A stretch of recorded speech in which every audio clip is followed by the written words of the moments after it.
Donne une grande main d'acclamation au Seigneur, de tout ton cœur, de tout ton cœur. Non, non, au Seigneur, donne-lui une main d'acclamation. À notre Dieu, à notre Dieu, à notre Dieu. Alléluia, gloire à Dieu. Vous pouvez vous asseoir. On va aller dans la parole de Dieu et je vais me pencher aujourd'hui sur l'évangile de Jean, chapitre 13. On va voir les versets 2 à 17. Mais avant d'aller plus loin, je voudrais honorer et remercier de manière spéciale tous ceux qui ont travaillé au succès de la Convention G12 France qu'on a vécu, qu'on vient de vivre ce week-end dernier. Et vraiment, je rends grâce à Dieu pour chacun de vous, pour chaque intervenant, que ce soit en vue sur l'estrade, que ce soit en coulisses, de manière invisible, peu importe le service que tu as pu rendre, que tu as fourni, je veux juste te dire un immense, immense merci. Merci pour ta consécration, merci pour ton engagement, merci pour ton amour pour l'œuvre de Dieu. Je ne cite pas de nom parce que vous vous reconnaissez et j'aurais même peur d'en oublier. Et parce que vous êtes tellement nombreux à avoir mis la main à la pâte. Et je sais que rien que le fait d'avoir aidé à charger, à décharger, à charroyer, à vous engager d'une manière ou d'une autre, ça a été juste incroyable. Et sans vous, ça n'aurait pas été possible. Alors allez, on va se mettre debout ensemble et on va donner une main d'acclamation à Dieu pour leur vie, pour la vie de tous ceux, pour la vie. Il y en a qui s'applaudissent eux-mêmes du coup. Alléluia, gloire soit rendue à notre Dieu. Amen et amen. Vous pouvez vous asseoir. Gloire à Dieu. J'ai une parole du Seigneur pour vous. J'ai parlé au Seigneur et le Seigneur m'a parlé. Parce que quand tu lui parles, il te parle. Oui.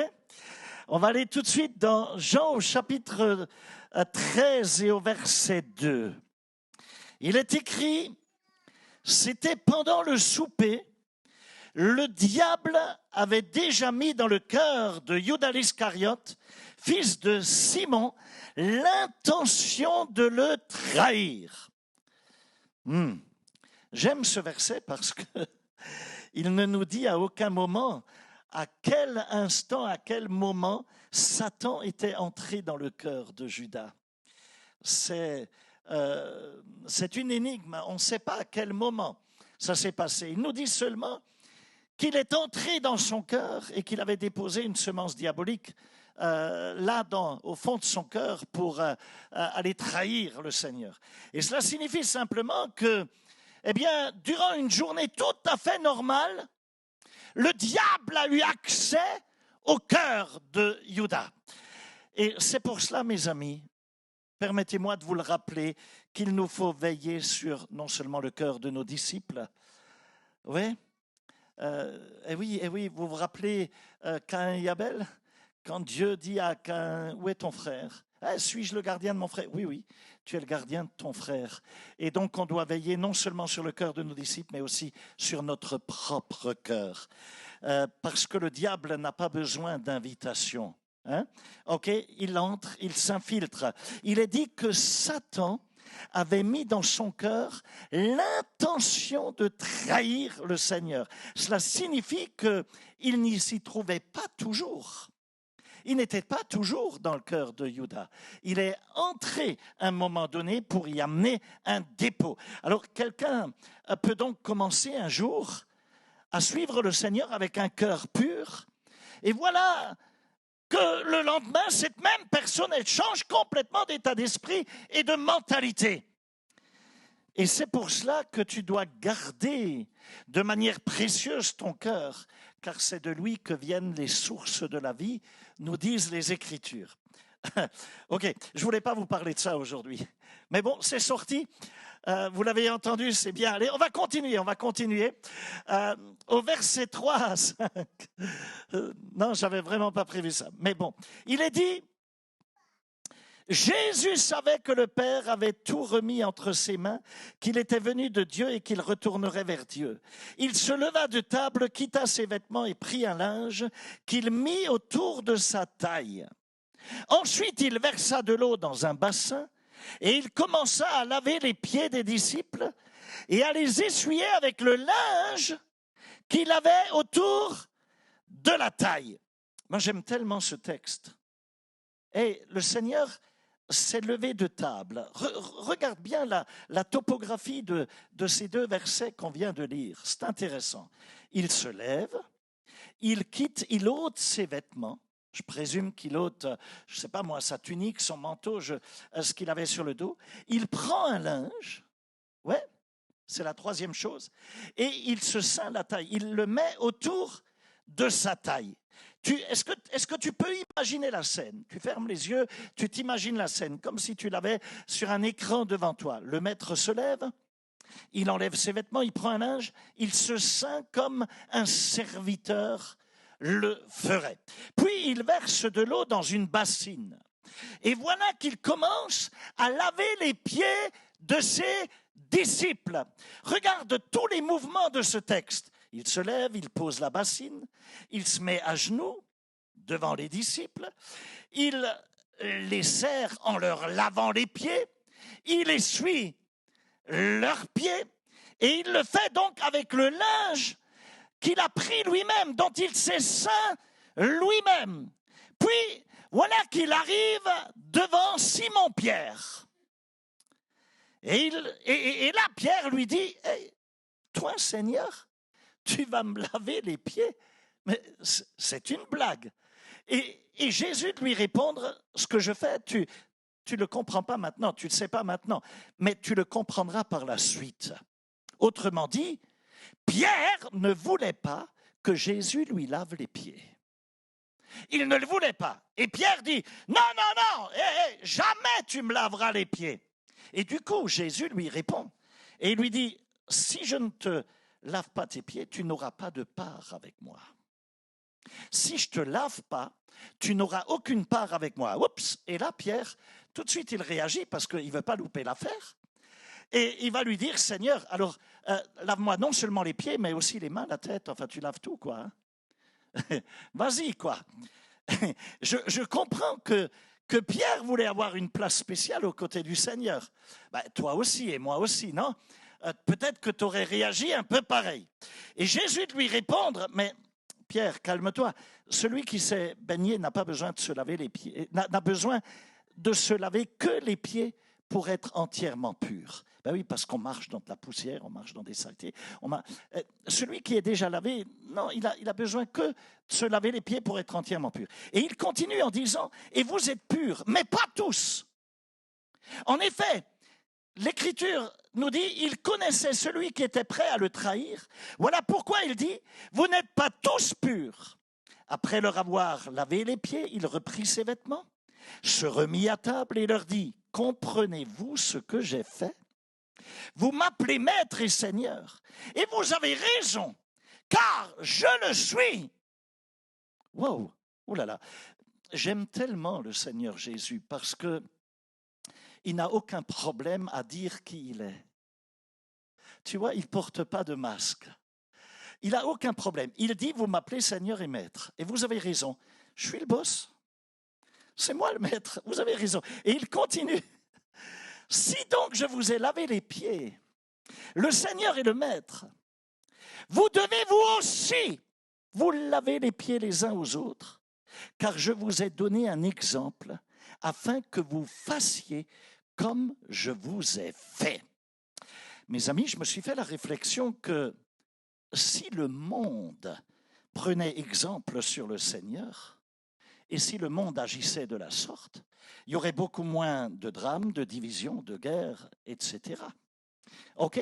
Si seulement on agissait comme le Seigneur a agi. Regarde maintenant, viens avec moi au verset 16. En vérité, je vous le dis, le serviteur n'est pas plus grand que son Seigneur, ni l'apôtre plus grand que celui qui l'a envoyé. Verset 17. Si vous savez cela, vous êtes heureux pourvu que vous le mettiez en pratique. Donc Jésus a dit, si tu sais ça, tu vas être heureux pourvu que tu le mettes en pratique. Tu vas être heureux si tu le mets en pratique. Oh, alléluia. Cela signifie que si je mets en pratique l'exemple qu'il vient de me montrer, des choses incroyables vont commencer à se produire dans ma vie. Des choses qui vont produire de la joie, qui vont produire de la paix, une paix qui surpasse l'intelligence, qui vont produire du contentement, qui vont produire du bonheur, des choses qui vont commencer à bouger dans ma vie.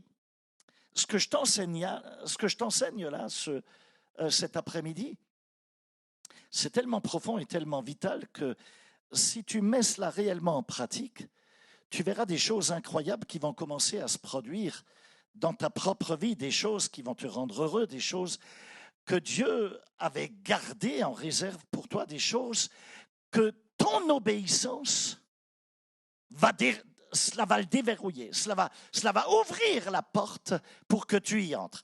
Alors, je sens dans mon esprit qu'aujourd'hui, c'est un moment spécial de Dieu probablement pour quelqu'un ou peut-être pour plusieurs personnes ici. C'est peut-être même la journée la plus importante de ta vie parce que ce que je m'apprête à te partager, c'est une clé. C'est une clé. Il faut que tu t'en saisisses. C'est une clé qui va te permettre d'ouvrir une porte pour que des choses incroyables commencent à se produire dans ta vie. Écoute, tu ne peux pas être heureux si rien se passe dans ta vie. C'est pas possible. Regarde quelqu'un qui est juste à côté de toi et dis-lui quelque chose est sur le point d'arriver. Ça va te rendre heureux. Dis-le lui. Allez, retourne-toi vers quelqu'un. Dis-lui, il y a quelque chose qui est sur le point d'arriver dans ta vie. Ça va te rendre heureux. Non mais, je vous fais faire ça parce que je sais que le diable n'aime pas ce genre de langage. Non, il ne le supporte pas parce que c'est le langage de la foi. Et la foi, ça dérange toujours les ténèbres. Quand tu mets ta foi en action, tu commences à plaire à Dieu. Quand tu plais à Dieu, il bouge en ta faveur. Et il te donne la joie. Alors, allez, on va se mettre debout ensemble, on va prier. On n'a pas encore commencé. Allez, on va y aller pour du vrai. Ferme les yeux, mets une main sur ton cœur. Gloire à Dieu. Allez. Cher Saint-Esprit, Esprit du Dieu vivant, s'il te plaît, je te demande de descendre sur nous en cet instant. Je te demande de nous remplir. Cher Saint-Esprit, viens rafraîchir ton peuple, alors que nous sommes en train d'ouvrir ta parole selon ce que tu nous as révélé. Eh bien, donne-nous la clarté d'esprit, donne-nous la vivacité de pensée. Donne-moi la grâce d'enseigner ce que tu as déposé en moi pour que nous puissions ensemble, en le recevant, porter du fruit en abondance. Je veux te remercier d'avance, Seigneur, pour ce que tu t'apprêtes à faire aujourd'hui, cet après-midi, en cet instant. Prends toute la place. Oh Seigneur, remplis les vies, remplis les cœurs, remplis ce lieu. Je te le demande au nom de Jésus-Christ. Et quelqu'un va crier Amen et Amen. Ok, tu peux t'asseoir.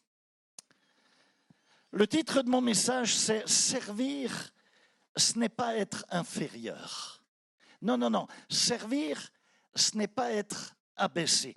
Si servir signifiait être inférieur, alors pourquoi le maître, pourquoi le Seigneur l'aurait-il fait?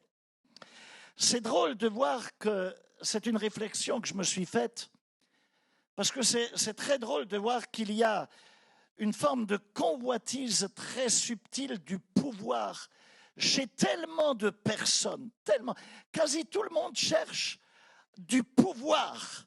Je ne sais pas si tu l'as remarqué, mais les conférences au sujet du leadership, ça pullule. Mais tu trouves quasi aucune conférence qui traite l'art de suivre un leader, d'être un suiveur. T'en trouveras quasi pas. Et je suis quasi certain que si je publiais une affiche de séminaire en mettant pour titre « Conférence pour les suiveurs ». J'aurais pas un chat qui y assisterait. Non mais personne ne viendrait. Parce que tout le monde veut diriger. Mais si tout le monde dirige, qui va suivre? Et du coup, et oui, c'est la réflexion que tu peux te faire. Du coup, tu te retrouves avec des leaders qui sont des hommes orchestres en solo. Ils dirigent en solo, ils dirigent juste pour avoir un titre ou pour développer un sentiment de pouvoir, même si personne ne les suit. Si tu diriges, si tu conduis et que personne ne te suit, c'est comme si tu es au volant tout seul, tu vois. Tu regardes derrière, il n'y a personne sur la banquette. Et cette soif de pouvoir, elle est tellement subtile. Et je voudrais que tu comprennes que le pouvoir, c'est quelque chose de séduisant. Dans une certaine mesure, c'est quelque chose de très attirant. Il y a des gens qui se laissent littéralement, permets-moi l'expression, mais quasi ensorceler, piéger pour avoir du pouvoir, pour manifester du pouvoir. Je n'ai quasi jamais trouvé quelqu'un qui ne veut aucun pouvoir. Tout comme tu verras rarement quelqu'un qui refusera de l'argent. T'imagines si je distribuais maintenant 1 million d'euros? Il n'y en a aucun ici qui me dirait non, non, merci, pasteur, tout va bien. Je ne pense pas. Tu as 1 million devant le nez, tu me dis non, non, merci, non, c'est trop, je n'ai pas besoin. Tu dirais ça? Mon œil. OK. Et oui, parce que dans ce monde, plus tu es puissant, et plus on a tendance à te célébrer. Tu comprends? Ça va de la politique, mais ça rentre jusque dans les pupitres des églises. Ça touche toutes les sphères de la société. Les gens aiment le pouvoir. Dans le mariage, dans les relations, ça devient quelquefois des luttes de pouvoir. On débat. À la maison, on peut débattre même de qui commande. Et pendant que le mari et sa femme se chamaillent pour savoir qui est le chef, c'est les enfants qui prennent les rênes. Et eux, ils se disent, OK, ça se bat là entre papa et maman à la tête. Alors nous, on va sortir et on va faire la fête. Et puis en rentrant, ils se disent, c'est les parents qui vont payer la facture de nos conneries, de nos bêtises. Tu vois? Et tout ça parce que dans la maison, eh bien, tout le monde est devenu peut-être un peu assoiffé de pouvoir. La chose, c'est que tu as beau t'acheter un t-shirt sur lequel il est marqué « Je suis le boss », mais ça ne fera pas de toi pour autant le boss. Le problème, il est là. Alors donc attention, je voulais juste mettre le doigt sur quelque chose. Fais attention à cette culture actuelle qui nous séduit. C'est comme un vampire qui cherche à te séduire vers la soif du pouvoir, parce que théologiquement parlant, on a un modèle qui montre que la convoitise du pouvoir ne commence pas chez l'homme, mais elle commence chez Satan, le diable. L'adversaire de Dieu est ton adversaire qui cherche à te détruire. Dans Ésaïe 14, au verset 12 à 14, tu peux voir qu'avant sa chute, Ésaïe le met au grand jour et il montre que Satan, il s'appelait Lucifer, il était un archange, il avait un pouvoir dans le ciel, mais il n'a jamais été satisfait. Il était jaloux de Dieu. Il en a toujours voulu plus. Il n'en avait jamais assez. Regarde, il a dit, je monterai au ciel. J'élèverai mon trône au-dessus de Dieu. Il voulait prendre la place de Dieu. C'était donc un coup d'État qu'il voulait semer. Je m'asserai sur la montagne de l'Assemblée. Je monterai sur le sommet des nuées. Je serai semblable au Très-Haut, au Tout-Puissant. Voilà ce qu'il avait dans la tête. Mes amis, cette convoitise du pouvoir, elle commence avec le diable, avec Satan.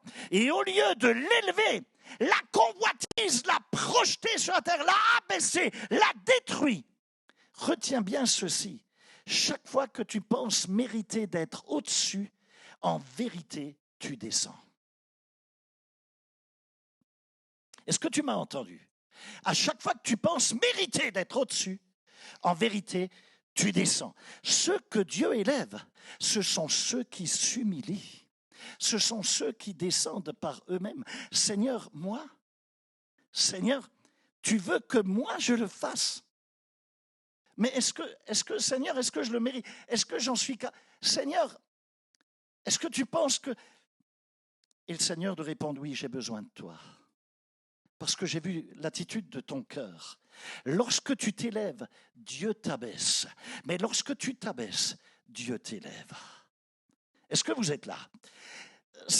Tu sais, je vais te dire quelque chose.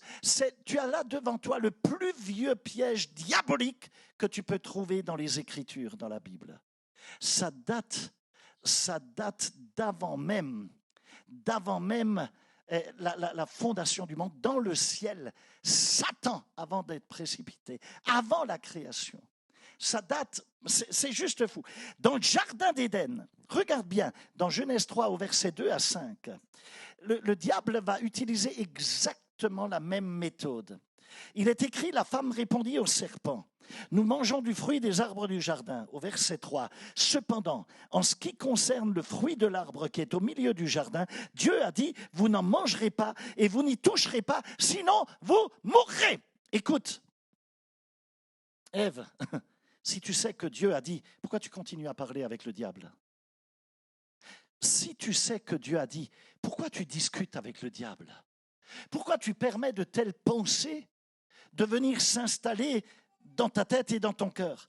Et là, le Seigneur lui a répondu, vous ne mourrez absolument pas, menteur. Il a donc subtilement perverti la parole de Dieu. Il ne peut rien créer, il ne peut que prendre et pervertir les choses. Et il rajoute, mais Dieu sait que le jour où vous en mangerez, vos yeux s'ouvriront, vous serez comme Dieu, vous connaîtrez le bien et le mal. Mes amis, vouloir être comme Dieu, au demeurant, c'est très bien. Jésus dit, soyez mes imitateurs. C'est absolument pas mauvais. Du moins, jusqu'au moment où ton cœur se remplit d'orgueil, jusqu'à ce que l'ego prenne le dessus. Et alors, cela devient tragique.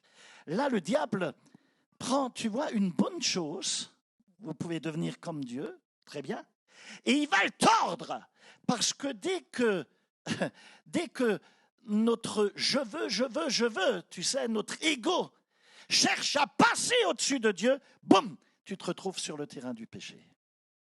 Tu tombes. Alors revenons rapidement au texte de Jean 13, parce que là tu as la démonstration, tu as l'antithèse d'un show, d'un spectacle de puissance. Regarde bien, c'est l'école de l'humilité. Tu as là l'école de la soumission. Tu as là l'école du service. Et je suis conscient qu'il est quelque peu difficile d'enseigner à ce sujet, parce qu'actuellement, dans le monde dans lequel on vit, personne ne glorifie le fait de servir. On glorifie surtout le fait d'être servi. Peu importe le vocabulaire que tu peux utiliser, hein. On peut parler de pédicure, de manucure, de coiffeur qui te fait le shampoing, de soins à domicile, etc. C'est toujours « prends soin de moi, prends soin de moi, prends soin ». On cherche à prendre. Tout tourne autour du fait d'être servi. OK? Qui va dire je vais frotter ton dos, je vais te laver les pieds? Qui va dire ça? Tu trouves personne pour te dire ça? Bien sûr que non. On veut tous être servis sans jamais servir. On veut, nous, avoir le bénéfice des choses sans servir. Pourquoi? Parce qu'on pense que servir, c'est quelque chose qui nous rabaisse, c'est quelque chose, c'est être inférieur. Et permets-moi de t'éclairer à ce sujet, parce qu'il y a une immense différence entre le fait de servir et le fait d'être inférieur. Ça n'a absolument rien à voir. Tu sers, non pas parce que tu es faible. Tu sers, non pas parce que tu es ignorant. Tu sers, non pas parce que tu ne serais pas cool. Tu sers, non pas parce que tu n'es pas intelligent. Non, ça n'a absolument rien à voir avec tout ça. Jésus n'a pas lavé les pieds parce qu'il était en dessous des autres. Non, il dit, vous m'appelez Seigneur et Maître, et vous avez raison. Et ce même Jésus, qui est le Seigneur et le Maître, qui est le boss de l'univers, il a lavé les pieds de ses disciples. Et ensuite il dit, le Seigneur n'est pas plus grand que son Maître. Si moi, le serviteur, n'est pas plus grand que son Maître, si moi je peux m'abaisser pour servir en tant que Seigneur, en tant que maître, vous aussi, vous devez servir. Et vous devez servir sans vous sentir inférieur pour autant. Bien au contraire. Mes amis, se sentir rabaissé en servant, en pensant être inférieur ou écrasé, ou en entretenant un sentiment d'indignité, cela n'a rien à voir avec l'Évangile. Ce n'est pas l'Évangile. Ça n'a pas sa place dans l'Évangile. Je ne sers pas parce que je suis faible, non. Précisément, je sers parce que je suis fort en Christ. Si tu lis bien le texte, je voudrais amener un éclairage nouveau. Écoute bien parce que ça va changer ta perception des choses. Si tu lis bien le texte, tu verras très clairement que Jésus a mis en place là un modèle, un modèle où il montre que servir, véritablement servir, ça exige d'être fort. Il faut être fort pour se soumettre. Oui, je sais, c'est contre-intuitif, mais c'est ainsi. Il faut être fort pour se soumettre. Ce n'est pas facile de se soumettre. Pour certains qui ont été abusés, pour d'autres qui ont été blessés, d'autres encore qui ont connu le rejet, qui ont été rejetés. Si tu as été humilié, il t'est difficile de servir. Pourquoi? Parce que c'est à cause de ça que très souvent, parce que précisément tu as été abusé, blessé, rejeté, humilié, que tu vas avoir tendance à développer une certaine soif du pouvoir. Pour quelle raison? Parce qu'inconsciemment, si tu as été abusé, tu vas te dire que tu ne seras plus jamais vulnérable, qu'on ne va plus jamais abuser de toi. Et tu penses que tu as à ce moment-là besoin de pouvoir, d'argent, de notoriété pour te sentir en sécurité. Et donc tu vas chercher le pouvoir. Et c'est là que tu deviens, à ce moment-là, au niveau de ton caractère, de ton cœur, tu vas devenir dur, imprévisible, peut-être même explosif. Tu vas sortir les crocs au moindre mot qui te chatouille un peu, qui a du mal à passer. Et cela provient du fait que tu es encore blessé au plus profond de ton cœur. Est-ce que tu entends ce que je dis? Cela provient du fait que tu es encore blessé. Mais regarde bien dans ce passage. Qu'est-ce qui se passe? Jésus passe directement d'une relation abusive au service, au fait de servir. On l'a lu. Il est écrit Satan ayant mis dans le cœur de Judas. Satan avait mis dans le cœur de Judas une pensée de trahison. Écoute, tu sais, mais fais-toi la réflexion à toi-même. Personnellement, si je découvre qu'à ma table, l'un des convives est un démon ou qu'il a un démon dans le cœur et qui cherche à me trahir, mais ma première réaction, ce ne serait pas de lui laver les pieds. Hein. Peut-être j'aurais envie de lui laver la tête. Ou alors d'ouvrir la porte et le mettre dehors tout de suite.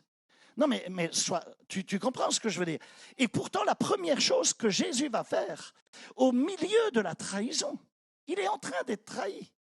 Qu'est-ce qu'il fait? Au milieu de la trahison, la première chose que Jésus fait, c'est de servir. C'est là qu'il leur enseigne le service. Pourquoi? Parce que toujours, Jésus sépare ce qui lui arrive de qui il est. Écoute bien, il fait toujours la part des choses. Il sépare ce qui lui fait face avec qui il est réellement. Rien de ce qui est arrivé à Jésus n'a réussi à lui voler son identité. À aucun moment. Le fait que Satan soit entré dans le cœur de Judas n'a pas empêché Jésus d'être Dieu, de rester le maître, d'être le Seigneur des Seigneurs, de rester le Tout-Puissant. S'il te plaît, arrête de laisser le comportement des autres déformer la perception de qui tu es en Christ. Tu es un enfant de Dieu. Tu es un racheté. Regarde, les versets 2 et 3. Regarde bien, le texte parle d'abord de la trahison. Puis, il dit, Jésus sachant, non pas Jésus ressentant.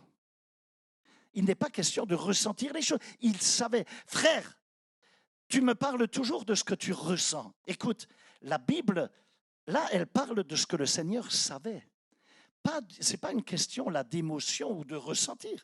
Jésus sachant, il est dit dans les Écritures, c'est Jésus sachant que le Père avait tout remis entre ses mains, qu'il venait de Dieu, etc., etc. Franchement, c'était quand même un moment quelque peu, on peut dire, étrange pour afficher une telle assurance.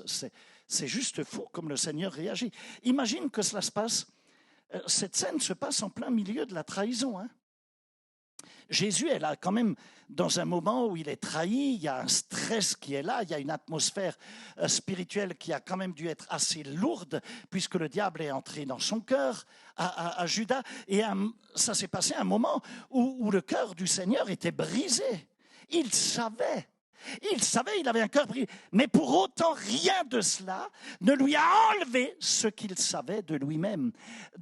Ça lui a rien ôté de qui il était, de son identité. Mes amis, Jésus a continué de savoir pendant que Judas continuait de le trahir. Jésus savait et Judas était en train de le trahir. Mes amis, ces deux réalités, elles coexistent. Judas agit et Jésus sait qu'il vient de Dieu et qu'il va retourner à Dieu. Et rien de ce que Judas va faire ne l'a empêché. Au contraire, même Dieu va utiliser cela pour nous sauver derrière. Regarde, c'est juste fou, je veux que tu le comprennes. Tu ne peux pas te définir par ce qui t'arrive ou ce qui t'est arrivé. Tu ne peux pas te définir par rapport à cela. Tu viens de Dieu et tu vas retourner à Dieu. Tu m'entends? Tu viens de Dieu et tu as donné ton cœur à Jésus. Alors tu es devenu un enfant de Dieu. Tu as été racheté, tu as reçu l'esprit d'adoption. Tu as été greffé sur l'olivier franc. Tu viens de Dieu et tu vas retourner à Dieu. Tu ne viens pas de Judas et tu ne retournes pas à Judas. Judas est juste un incident là. Il est juste de l'ivraie. Il est juste de la mauvaise herbe. Il est juste une forme de mauvaise distraction. Jésus lui montre qu'il est plus que suffisamment fort pour servir même après un tel abus, après une telle trahison. Jésus dit, en paraphrase, je n'ai pas besoin de porter de masque pour me protéger. Je sais qui je suis. Je n'ai pas besoin de faire semblant, je n'ai pas besoin de me déguiser. Tu peux rester toi-même.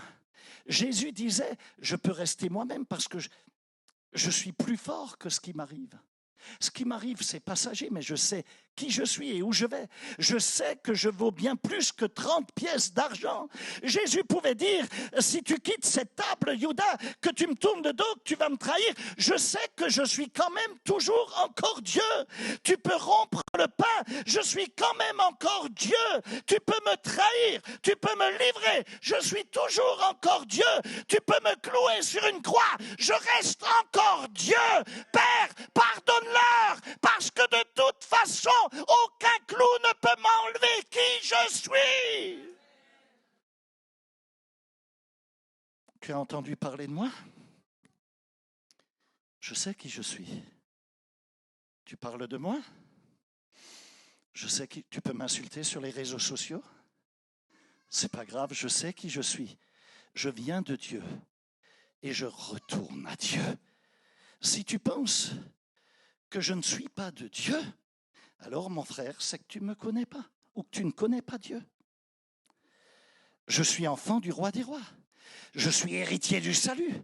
Je suis racheté par le sang précieux de Jésus-Christ qui a été versé pour moi. Quelqu'un devrait crier, je le sais. Même lorsque Jésus demande, qui dit-on que je suis? Et vous, qui dites-vous que je suis? Tu sais, ce n'est pas parce qu'il doutait. Il n'avait aucun doute sur qui il était.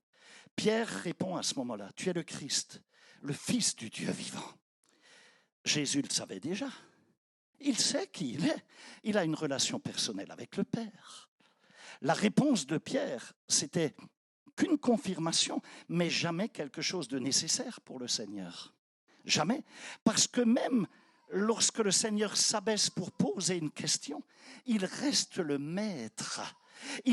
La Bible dit qu'il est omniscient. Dieu est omniscient. Le Fils de Dieu est Dieu. Il est omniscient. Il connaît la réponse avant même de la poser.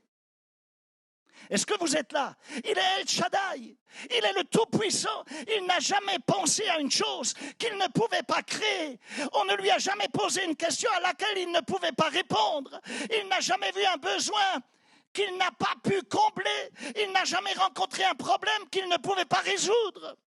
Il est tout à la fois. Il est à la fois la question et la réponse. La Bible dit qu'il est le commencement et la fin. Il est l'alpha et l'oméga. Oh, mais il faut que ta foi se réveille. Mes amis, quelque chose est sur le point d'arriver là. Vous êtes en train d'écouter la parole de Dieu et quelque chose est en train d'arriver. Des chaînes vont tomber, des tumeurs peuvent dégager, des gens qui font des migraines chroniques peuvent être délivrés cet après-midi, des tensions artérielles peuvent redevenir, descendre à la normale, des diabètes peuvent dégager, vont se réguler parce que tu n'es pas ta maladie, tu n'es pas ta condition, tu n'es pas ta situation et tu n'as pas à accepter ce que Dieu n'a pas dit, que tu devais le tolérer. Ton identité, elle est en Christ Jésus et non pas dans la maladie. Ok, on va aller plus loin. Le texte dit, il quitta ses vêtements. Personne ne l'a déshabillé. Le maître est là. Il l'a fait lui-même. Personne ne peut toucher à sa gloire. Personne. Il ôte lui-même ses vêtements. En d'autres termes, le Seigneur dit, personne ne m'ôte la vie.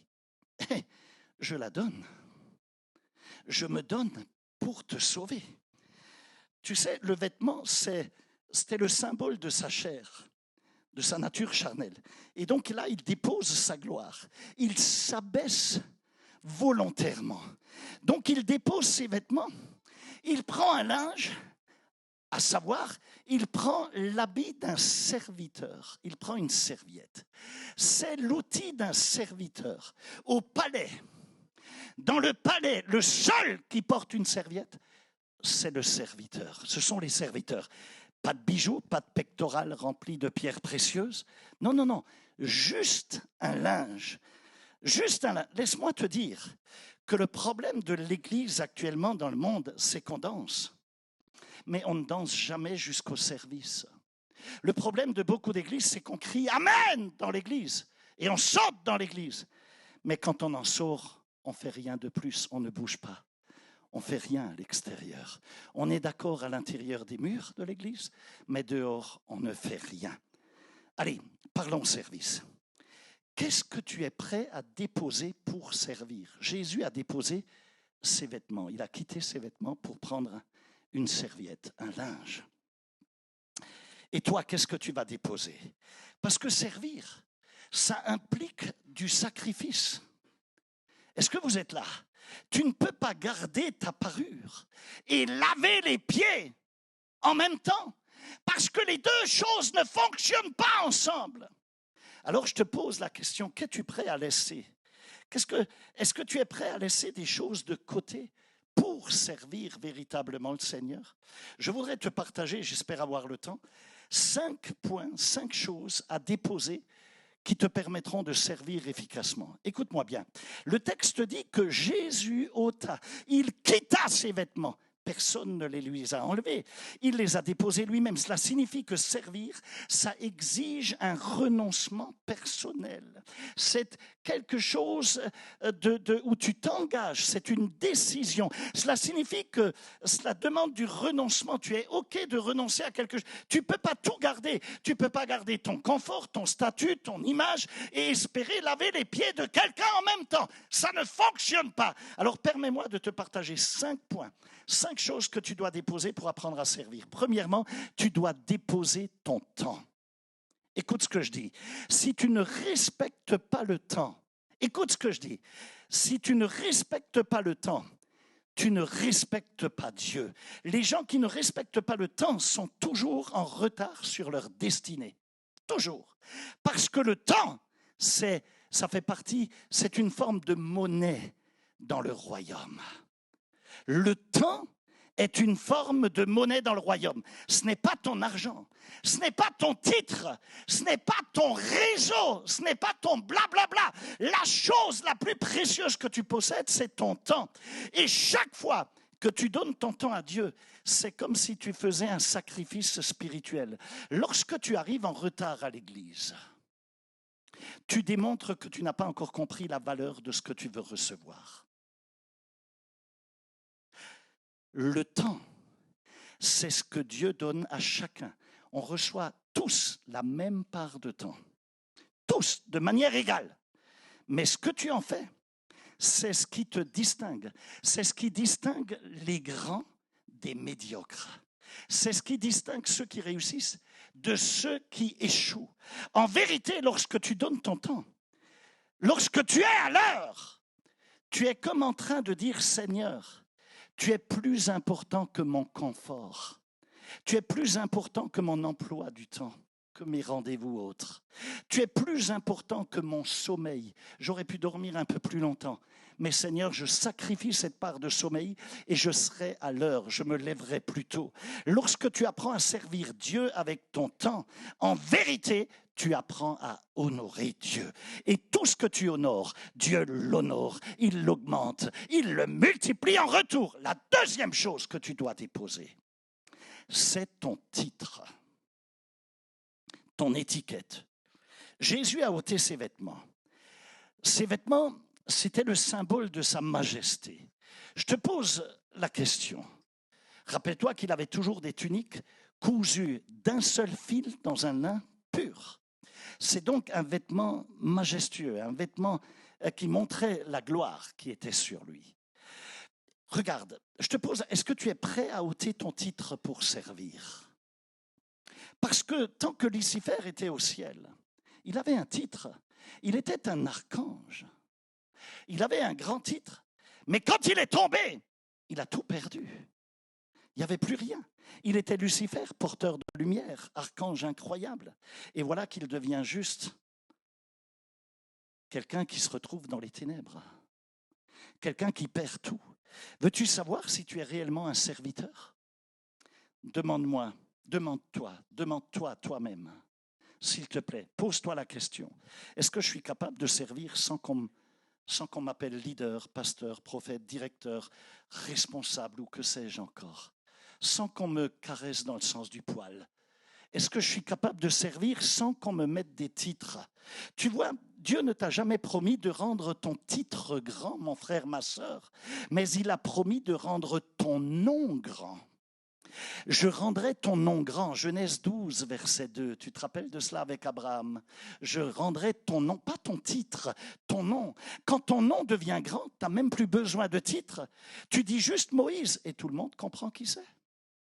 Tu n'as pas besoin de dire pasteur Moïse ou apôtre Moïse ou prophète Moïse. Tout le monde sait de qui il s'agit. Tu dis Paul de Tarse et personne ne te demande de qui il s'agit. Tu dis Billy Graham et le monde entier sait qui il est. Tu dis César Castellanos et tout le monde sait de qui il s'agit. Parce que Dieu a rendu le nom grand, non pas le titre, mais le nom. Je te pose une question. Es-tu suffisamment fort pour déposer ton titre? Ou bien ton titre, est-ce qu'il te sert de camouflage, de masque pour cacher ta faiblesse? Parce que si tu as besoin de rappeler aux gens que c'est toi le leader, c'est peut-être que tu ne l'es pas. C'est peut-être parce que tu ne l'es pas. Tu n'as pas besoin de dire ici, c'est moi le pasteur. Parce que si je dois le dire, c'est que je n'ai pas d'autorité réelle. Tu comprends? Celui qui est réellement en position d'autorité n'a pas besoin de revendiquer son autorité. Il n'en a pas besoin. Tu l'exerces naturellement, dans l'humilité, en servant. Troisième chose, je ne sais pas si j'ai le temps de continuer. Allez, un dernier point, 5 minutes, et on va continuer sur le prochain culte. Dépose ton talent. Oula, là ça devient sensible. Attends, ça va piquer de plus en plus d'ailleurs, plus on avance. Mais c'est important que tu entendes ces choses, Église du Seigneur. Est-ce que tu es trop talentueux pour servir? Je te pose la question.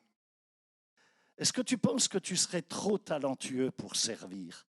Ou que tu es trop doué pour être disponible? Ou que tu as trop de connaissances, tu es trop formé pour être flexible? Tu dis, ouais, mais moi je suis appelé à diriger et non pas à ranger des chaises, à porter des chaises. Moi, je suis leader. Et rappelle-toi, Jésus, le maître, a porté une bassine remplie d'eau et il s'est mis à genoux devant son équipe. Il leur a lavé les pieds. Je me souviens d'une époque où, au début de mon ministère, je faisais absolument tout. Je balayais la salle, je mettais en place les chaises, j'étais l'équipe de louange moi-même, a cappella, tu vois. J'avais l'impression d'être à l'école des fans, personne ne connaissait les chants. Ils m'ont applaudi, tu vois, ils m'ont donné un 10 à chaque fois. Enfin bon. Je prêchais, je rangeais de nouveau les chaises, je balayais. Et puis, je pliais même le pupitre que je me suis fabriqué en contreplaqué pour qu'il rentre dans le coffre de la voiture. Non, mais je faisais tout, tu vois. T'es juste fou. Et en ce temps-là, j'ai appris ceci. Si tu veux être grand, rien ne doit t'empêcher de descendre et de servir. Rien ne doit t'empêcher de servir. Et certains ici, je sais que vous avez des dons incroyables. Et vous ne fâchez pas. Vous me lancerez des tomates si vous voulez, mais ce n'est pas grave. S'il vous plaît, il me faut vous le dire, parce que j'ai envie de vous voir grandir. Certains ont des dons incroyables, mais pour autant, vous ne servez quand même pas. Parce que votre talent est devenu votre excuse pour ne pas s'impliquer dans le service. Je ne vais comme pas aider à ranger, tu as vu le talent que j'ai? C'est une excuse. Tu dis, je suis trop expérimenté pour ça. Je ne vais quand même pas m'investir dans les kits ou dans l'accueil ou avec la librairie. Mais Jésus dit, je t'ai lavé les pieds, alors fais de même. Tu dis, je suis trop talentueux. Mais la chose est que Dieu cherche des gens qui sont humbles. Il résiste à l'orgueilleux. Fais grâce à celui qui... J'ai utilisé que 2 minutes. J'ai un 4e point. Alléluia. Dépose ton trésor. On va y arriver. Dépose ton trésor. Ouh là là. Là, je sens que certains commencent à être nerveux. Écoute-moi. Tu as besoin de l'entendre. Je vais faire très vite. Les dîmes et les offrandes, ce n'est pas fait pour payer les factures de Dieu. Dieu il s'occupe de ses propres factures. Mais elles sont premièrement et avant tout là pour briser la malédiction de Mammon sur ta propre vie. Fais attention. En vérité, quand tu donnes, c'est comme si tu déclarais rien de ce que j'ai reçu n'est plus important que celui qui me l'a donné. Et en le faisant, tu brises le pouvoir que l'argent pourrait avoir sur ta vie. Et tu le fais en jetant cet argent aux pieds de Jésus. C'est comme si tu disais, non, l'argent ne dominera pas sur moi. Argent, tu n'es pas mon Dieu, tu n'es pas mon maître. Je suis un enfant de Dieu, je sais qui je suis et je sais vers qui je vais. Souviens-toi, lorsque Jésus est né, les mages lui ont apporté de l'or, de l'encens et de la myrrhe. Est-ce que tu t'en rappelles? Dis-moi, est-ce qu'un bébé là, un bébé qui vient de naître, qu'est-ce qu'il va faire avec de l'or? Non mais oh, il a besoin de crème sur les fesses, il a besoin de l'ange. Qu'est-ce qu'il va faire avec de l'or? Ce n'était pas pour ses besoins. C'était un acte de consécration. Qu'est-ce qu'ils ont fait en réalité? Ils ont compris que Dieu venait marcher sur cette terre. Ils ont déposé leur trésor pour briser leur lien, leur attachement à ce qui les contrôlait en réalité. Voilà ce qu'ils ont fait. Ils ont voulu entrer dans la liberté de Christ. Et toi, est-ce que tu es prêt à déposer ton trésor? Si tu ne donnes pas, tu ne pourras pas non plus grandir. Si tu ne sacrifies pas, tu ne pourras pas non plus servir. Et je voudrais que tu comprennes bien que la bénédiction financière, elle ne vient pas de l'argent. Jamais, jamais, jamais. Mais elle vient d'un cœur qui est libre vis-à-vis de l'argent. C'est quand tu es libre vis-à-vis de ces choses que Dieu te donne. Et Dieu dit, si tu veux que je te confie plus, alors montre-moi que tu es capable de me le rendre lorsque je te le demande. Et que tu ne le grattes pas, que tu ne le gardes pas jusqu'au dernier sou. Parce que sinon tu vas t'appauvrir. Allez, je termine avec le 5e point, il me reste 3 minutes. Dépose ton tempérament. On y est, boum. Voilà ce qui bloque le plus les disciples. On y est. Ton mauvais caractère Je peux redire ça?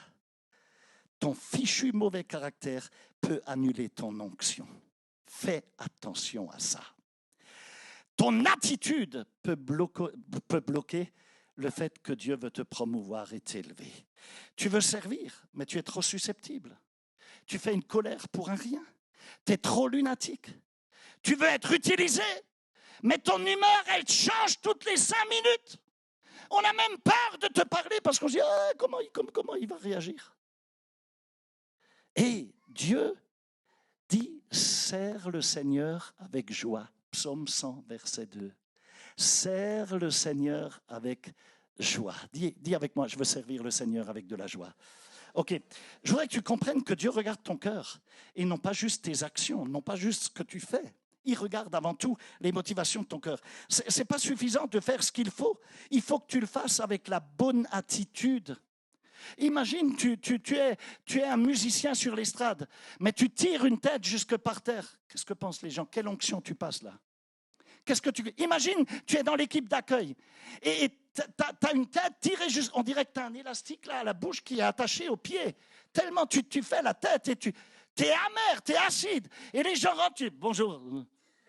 Mais tu communiques quoi là? C'est la joie du Seigneur que tu communiques. Mais tu crois que Dieu va t'utiliser. Mais c'est une blague. Si tu es mal luné, si ta femme t'a fâché avant de venir, alors reste en bas. Mais ne monte pas sur l'estrade ou ne va pas faire l'accueil. Mais fais quelque chose, mais sois responsable. Parce que ce n'est pas suffisant de faire ce qu'il faut. Il faut que tu le fasses avec la bonne attitude. Parce que le service sans joie, ça devient quoi? Du pharisianisme et de la religion. Voilà ce que ça devient. Et Dieu n'en a que faire de ça. Alors, est-ce que tu es prêt à déposer ton tempérament, ton air froid, ton regard hautain, ta bouche amère, ta colère qui est trop rapide, ton sarcasme constant là? Tu es prêt à déposer ça? Tu es prêt à échanger ton sale caractère avec le bon caractère de Jésus?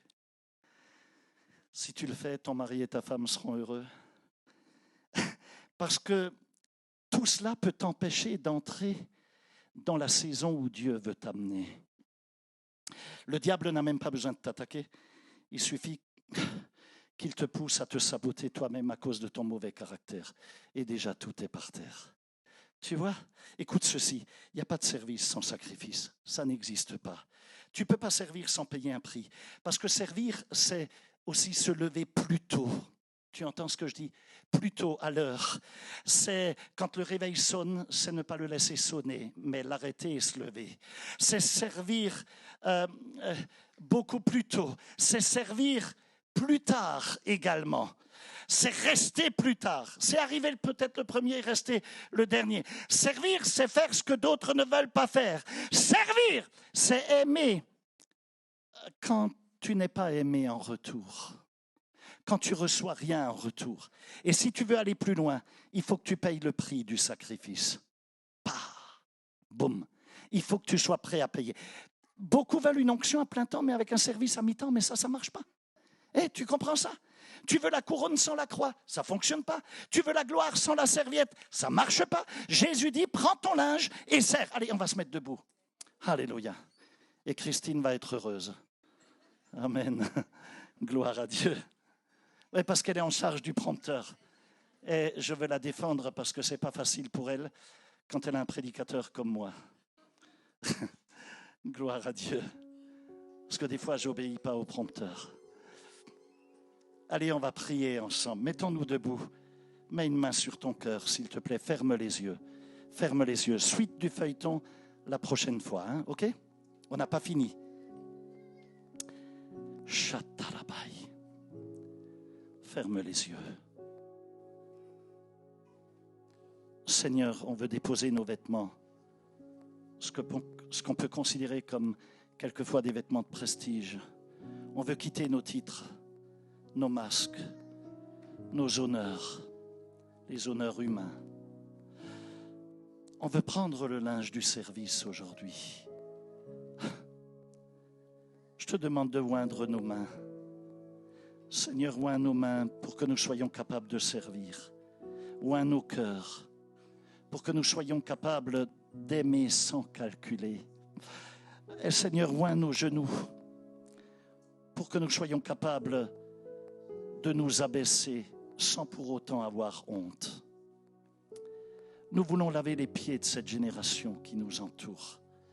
Nous voulons être des bassines vivantes, des bassines d'eau, l'eau qui représente la parole de Dieu. Nous voulons essuyer les larmes, restaurer les cœurs fatigués, brisés. Que ton esprit descende maintenant, Seigneur, maintenant. S'il te plaît, fais pleuvoir cette gloire du serviteur, cette gloire de la servante. Transforme nos ambitions, nos motivations en compassion. Transforme nos trônes en tabliers et nos couronnes en serviettes. Je te le demande, Seigneur. Oui, que notre nation, la France, que les autres nations d'Europe et même au-delà voient la gloire d'un peuple qui sert dans le nom de Jésus-Christ. Merci, Seigneur. S'il te plaît, lève tes deux mains. Garde les yeux fermés, mais lève tes deux mains, lève-les bien haut. Je veux que tu laisses le Saint-Esprit descendre sur toi. Maintenant. Oui, Seigneur, je veux que tu souffles à nouveau sur ton peuple. Esprit du Dieu vivant, tombe maintenant sur ton Église. S'il te plaît, viens consumer tout ce qui est orgueil. Viens briser les peurs. Et viens restaurer le cœur du serviteur dans chacun d'eux. Qu'il y ait un cœur de serviteur qui soit révélé en chacun d'eux. Souffle sur les mains qui sont fatiguées. Ranime le feu dans les genoux abattus. Fais lever des femmes et des hommes de bassines, de linge, des serviteurs qui sont en feu pour le royaume. Seigneur, lave nos pieds une nouvelle fois, s'il te plaît. Lave-nous de la poussière que nous avons ramassée dans notre marche de chaque jour.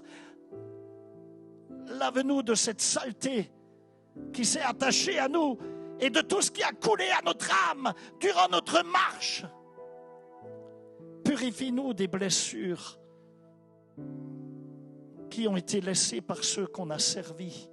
Oui, nous avons servi des personnes qui nous ont pas honorés, mais qui nous ont blessés. Oh Seigneur, purifie-nous. Guéris les cœurs qui ont donné et qui peut-être n'ont jamais été reconnus en retour. Guéris les pasteurs, les leaders, les disciples qui ont lavé les pieds de Judas, de certains Judas qui leur ont craché dessus, qui leur ont tourné le dos et qui malgré tout continuent, malgré la trahison, ils continuent à te servir. Ils continuent à servir. Guéris les leaders qui ont versé des larmes, qui ont essuyé des plaies qu'ils n'ont jamais causées, mais ils les ont quand même essuyées. Seigneur, lave-nous jusqu'à ce qu'il ne reste plus que ton reflet en nous.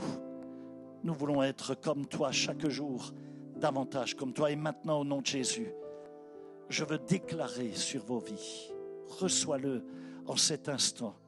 Je veux déclarer une onction nouvelle sur ton cœur, sur ta vie. Je libère le manteau du service. Reçois-le aujourd'hui. Aujourd'hui, reçois la puissance de cette serviette, de ce linge et de cette bassine. Reçois la gloire qui descend sur ceux qui s'abaissent. Car le Seigneur dit, je te ferai asseoir là où d'autres ont refusé de s'agenouiller. Tu n'es pas oublié, je t'ai choisi. Tu n'es pas petit, tu es juste encore caché pour un petit peu de temps. Je ne t'ai pas abandonné, mais je te forme dans le secret du service. Et aujourd'hui, le Seigneur dit, je te relève. Si tu me dis oui pour le service, alors je t'ouvre une porte qui te donne accès à ma gloire. Et tu iras de gloire en gloire et de miracle en miracle. Ton obéissance silencieuse va devenir ton élévation publique. Tout le monde le verra. Tout le monde s'en rendra compte. Je peux voir des bassines se transformer en couronnes et des serviettes devenir des manteaux d'autorité.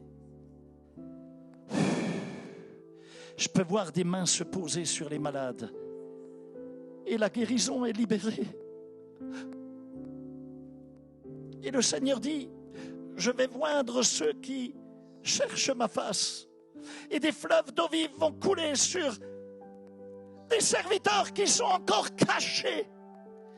Des maisons vont devenir, des appartements vont devenir des lieux de réveil. Même des entreprises vont être visitées par ma présence, dit l'Esprit de Dieu. Juste parce qu'un serviteur, il travaille avec intégrité. Je veux que tu gardes tes mains levées. Seigneur, s'il te plaît, fais descendre le feu du service sur ton peuple. Que le feu vienne dans tes mains en cet instant. Que le feu se pose sur ta bouche. Remplisse ta bouche. Que le feu vienne remplir ton cœur. Que le feu vienne dans tes genoux pour intercéder. Et je libère une onction de restauration, une onction de joie dans le service. Je libère une onction de puissance qui te permettra d'aimer jusqu'au bout, même ceux qui ne sont pas aimables. Là où il y avait de la fatigue, la force revient. Là où il y a de la peur, la foi se lève. Là où il y avait de la honte, la gloire de Dieu commence à venir et à descendre. Et maintenant, je déclare que le Dieu du linge, de la serviette et de la bassine, le Dieu qui s'est fait serviteur, qu'il t'accorde la grâce d'aimer sans attendre, de donner sans calculer et de servir sans jamais t'arrêter. Que ton cœur reste pur, que ton âme reste souple, docile et que tes mains soient toujours prêtes à laver les pieds de ceux que Dieu t'enverra. Ô Père, je bénis aujourd'hui chacune ici. Je bénis ton ministère, mon frère, ma sœur. Je bénis ta maison. Je bénis tes enfants, ta famille. Je veux bénir ton avenir. Que partout où tu serviras, que la gloire descende avant même que les gens te remercient. Et que ton service, à cause de ton service, que le monde puisse voir le visage du roi des rois et du Seigneur des seigneurs. Que le monde puisse voir le visage du Seigneur à travers toi. Et maintenant, s'il te plaît, je veux que tu ouvres ta bouche et que tu commences à dire « Je suis serviteur du roi des rois ». Allez, dis-le lui, je suis serviteur du roi des rois. Répète-le encore, je suis serviteur du roi des rois. Et je sers dans la puissance et dans l'onction du roi des rois.